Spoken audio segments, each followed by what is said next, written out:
সকলকে নমস্কার। আজকে আমরা জানবো সিআরআরটির ব্যাপারে। তো প্রথমেই জানা যাক সিআরআরটি কী জিনিস এবং তার বেসিক কিছু ডিটেলস। তো তোমরা যারা সিআরআরটি দেখেছো এখনো পর্যন্ত তারা বলতে পারবে যে সিআরআরটি ফুল ফর্ম কী। সিআরআরটি ফুল ফর্ম হলো কন্টিনিউয়াস রেনাল রিপ্লেসমেন্ট ট্রিটমেন্ট। এর কথার মধ্যে এর মানে লুকিয়ে আছে। কন্টিনিউয়াস মানে যেটার এন্ডিং নাই, রেনাল রিপ্লেসমেন্ট মানে যেটা আমাদের রেশনতন্ত্রকে রিপ্লেস করবে, এবং ট্রিটমেন্ট। তো কিছু কিছু পেশেন্ট আছে যারা ক্রিটিক্যালি ইল হয়ে যায়, অর্থাৎ তাদের বডির মাল্টি অর্গান ফেলিওর অথবা blood pressure control, haemodynamic unstable, এইগুলো প্রবলেমগুলো থাকে। তখন তাদের কী হয়, তখন তারা আমাদের যে তথাগত ডায়ালাইসিসের সিস্টেম, অর্থাৎ ইন্টারডায়ালিটিক যে ডেসগুলো থাকে সেগুলোতে তার বডিতে যে টক্সিন জমা হয় সেগুলোকে সে অ্যাবজর্ব করতে পারে না। তখন কি হয়, সে শরীর আরও প্রবলেম তৈরি করতে শুরু করে। অর্থাৎ এই ক্রিটিক্যালি ইল পেশেন্টগুলো এই মাঝখানে যে দুটো দিন থাকে সেই দিনগুলোকে নিতে পারে না, অর্থাৎ সইতে পারে না। তখন তার কী করতে হয়, তখন তার কন্টিনিউয়াস পদ্ধতিতে রিপ্লেস করতে হয় আমাদের রেচনতন্ত্রটিকে। অর্থাৎ সব সময় ক্লিয়ারেন্স হতেই থাকবে এবং সব সময় বডি থেকে এক্সট্রা ফ্লুইড বেরোতেই থাকবে, যেমন আমাদের নর্মাল হিউম্যান বডিতে হয়ে থাকে। তো এই সিস্টেমটাকে চালু করার জন্য বৈজ্ঞানিকরা সিআরআরটি পদ্ধতি চালু করেছে। সিআরআরটি বেসিক্যালি কী জিনিস, আমাদের বডির কোনো একটি ভেন থেকে ব্লাড কালেক্ট করা হয়, সেটি যায় একটি আর্টিফিশিয়াল কিডনি অর্থাৎ ডায়ালাইজারের মাধ্যমে। সেখান থেকে ব্লাড পরিশুদ্ধ হয়ে আবার বডির মধ্যে মিশে যায় ভেনে। তো যেহেতু এটা ভেন থেকে নিয়ে ভেনে দেওয়া হচ্ছে, তাই জন্য এটাকে বলে কন্টিনিউয়াস সিভিভি, কন্টিনিউয়াস ভেনাস। ওকে, এই যে আর্টিফিশিয়ালভাবে যে কিডনিটা আছে, এখানে ডায়ালাইসেটের প্রয়োজন হতে পারে এবং রিপ্লেসমেন্ট ফ্লুইড আছে সেটারও দরকার হতে পারে। তাহলে কি হয়, ব্লাড একদিক দিয়ে ইন হয়, ব্লাড অন্য দিক দিয়ে আউট হয়। ডায়ালাইজেট একদিক দিয়ে ইন হয়, ডায়ালাইজেট অন্য দিক দিয়ে আউট হয়, এবং রিপ্লেসমেন্ট অ্যাড হয়। রিপ্লেসমেন্টটাকে কিছু কিছু কোম্পানি মেশিন দ্বারা দুভাগে ভাগ করে দেওয়া যায়। একটা হলো ডায়ালাইজারের আগে অর্থাৎ প্রি রিপ্লেসমেন্ট, আর একটা ডায়ালাইজারের পরে অর্থাৎ পোস্ট রিপ্লেসমেন্ট। গ্যামব্রো, ব্যাকস্টার এই মেশিনগুলোতে আমরা দেখে থাকি এটাকে বলে পিবিপি, অর্থাৎ ব্লাড পাম্পের আগে থাকে, এবং পোস্ট রিপ্লেসমেন্ট যেটা থাকে সেটিকে দুভাগে ভাগ করা থাকে। একটা হলো প্রি রিপ্লেসমেন্ট, একটা পোস্ট রিপ্লেসমেন্ট। তো এই ডিটেলসটা যারা বুঝতে পারছো না তাদের জন্য একটু ডিটেলস আমি বলে দিব। তো প্রথমে বেসিক ক্রাইটেরিয়াটা বোঝা যাক, যে ভেন থেকে ব্লাড নেওয়া আছে সেটিকে পরিশুদ্ধ করে আবার ভেনে রিটার্ন করা হচ্ছে, এই জন্য এটাকে বলা হয় সিভিভি, কন্টিনিউয়াস ভেনোভেনাস। এবার সিআরআরটির যে ভাগগুলো আছে সেগুলোতে আসা যাক। সিআরআরটি মূলত চারটে ভাগ। প্রথমে আছে সিএইচডি, 2 নম্বর সিএইচএফ, 3 নম্বর সিএইচডিএফ, 4 নম্বর স্কাফ, স্লো কন্টিনিউয়াস আলট্রাফিল্ট্রেশন। ওকে, প্রথমেরটা মানে কি, কন্টিনিউয়াস হিমোডায়ালিসিস। এটার মধ্যে কি হয়, মেন প্রিন্সিপাল কি, ডিফিউশন। সিএইচএফ এর মেন মেকানিজম কি, আলট্রাফিল্ট্রেশন। সিএইচডি এর কি, কনভেকশন। আর স্কাফের মধ্যে অলসো আলট্রাফিল্ট্রেশন। আলট্রাফিল্ট্রেশন হলে কিছুটা পরিমাণে কনভেকশনও হবে। তাহলে আমরা প্রথমটাকে ডিটেলসে একটু জেনে নিই যে পদ্ধতিটা কী করে কাজ করছে। এটা যদি পেশেন্টের হাত ধরা হয় অথবা কোনো ভেনাস অ্যাক্সেস যেখান থেকে ব্লাড কালেক্ট করা হচ্ছে, এবং এটিকে অলসো সেম পেশেন্টের কোনো একটা ভেনাস অ্যাক্সেস যেখানে রিটার্ন করা হচ্ছে, তাহলে প্রথমে ব্লাড যায় একটা ব্লাড পাম্পের মধ্যে, যেটি এই ভেন থেকে ব্লাড টেনে নিয়ে আসে। তারপর এটি একটি আর্টিফিশিয়াল কিডনির মধ্যে দিয়ে প্রবেশ করে, যেটিকে আমরা ডায়ালাইজার বলি। তারপরে এটি আবার রিটার্ন হয়ে যায়। যে দিক দিয়ে ব্লাড ইন হয় তার অপোজিট সাইড দিয়ে ডায়ালাইজেট ইন হয়, আর যে দিক দিয়ে ব্লাড ইন হয় সেই দিক দিয়ে ডায়ালাইজেট বেরিয়ে আসে। রিপ্লেসমেন্ট ফ্লুইড প্রধানত তিনভাবে দেওয়া হয়, একটা ব্লাড পাম্পের আগে, একটা ব্লাড পাম্প পরে এবং ডায়ালাইজারের আগে, আর একটা হলো ডায়ালাইজারের পরে। প্রথমেরটাকে আমরা বলি পিবিপি, দ্বিতীয়টাকে বলি প্রি রিপ্লেসমেন্ট, আর তৃতীয়টাকে বলি পোস্ট রিপ্লেসমেন্ট। তো এইগুলো ক্লিয়ার তো না? পিবিপি অর্থাৎ প্রি ব্লাড পাম্প, প্রি কথার অর্থ আগে, ব্লাড পাম্পের আগে।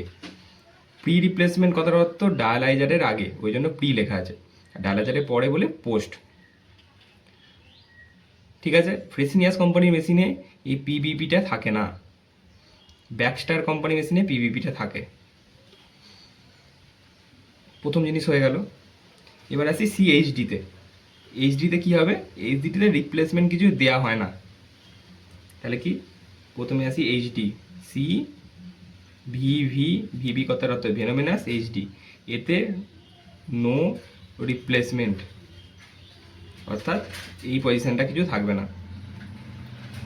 তারপর আসি সিভিভি এইচএফ, অর্থাৎ এখানে নো ডায়ালাইজেট, ওখানে ডায়ালাইজেট কিছু থাকবে না, শুধু রিপ্লেসমেন্ট থাকবে। সিভিভিএইচডিএফ,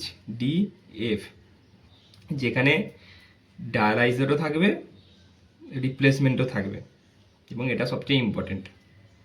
তারপরে থাকবে স্কাফ, যেখানে রিপ্লেসমেন্ট কিছু থাকবে না এবং ডায়ালাইজারও থাকবে না, শুধু ফ্লুইড রিমুভ হবে, এবং রিপ্লেসমেন্ট কিছু কিছু টাইমে অ্যাড করা যায়। তাহলে নো ডায়ালাইজেট, রিপ্লেসমেন্টটা হতেও পারে নাও হতে পারে। বোঝা গেল? যদি এই নিয়ে কারোর কিছু কোশ্চেন থাকে সে অবশ্যই কমেন্ট বক্সে লিখে দিতে পারো। এবার আসি দ্বিতীয় পেপারটায়।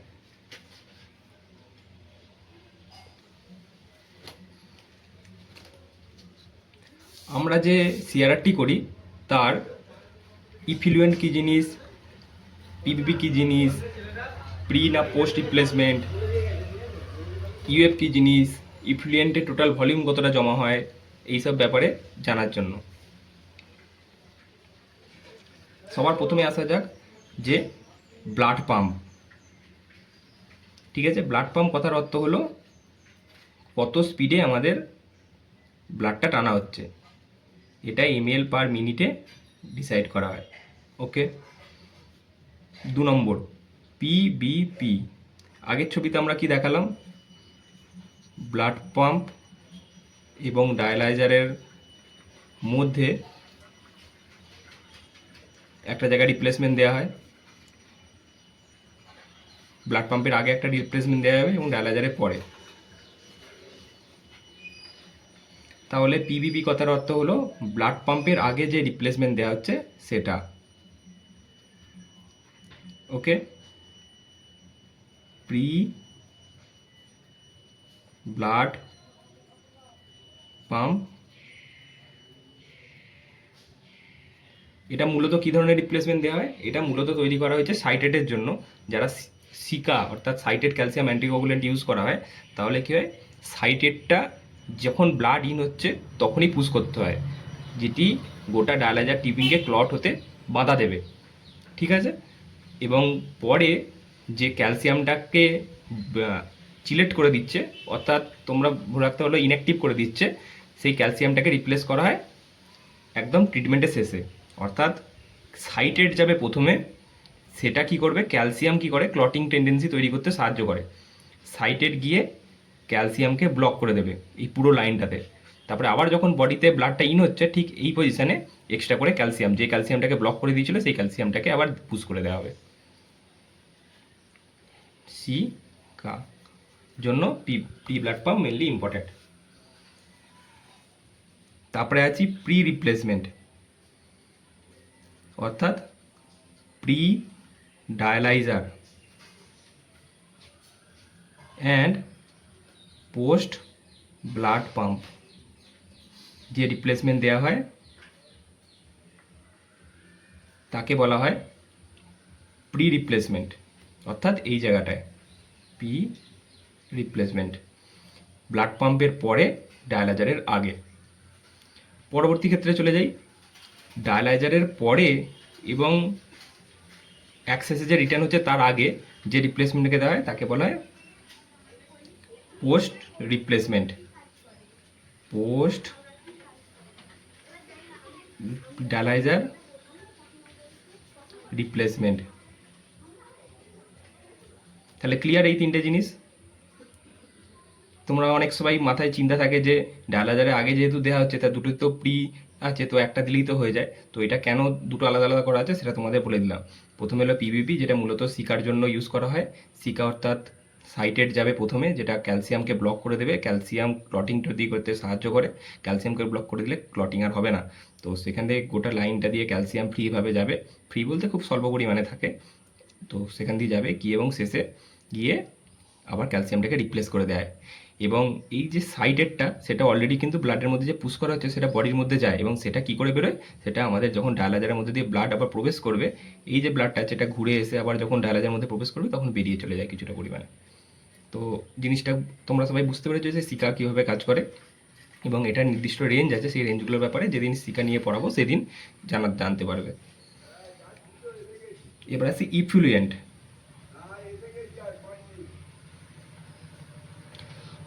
আমরা এখান থেকে যে ব্লাড টানছি, টেনে ডায়ালাইজার দিয়ে কিছুটা পরিমাণে জল বের করছে, অর্থাৎ ইউএফ যেটাকে বলি, সেটা আমাদের এখান থেকে যে ডায়ালাইজার ঢুকছে, ঢুকে গিয়ে আবার এদিক দিয়ে বেরিয়ে আসছে।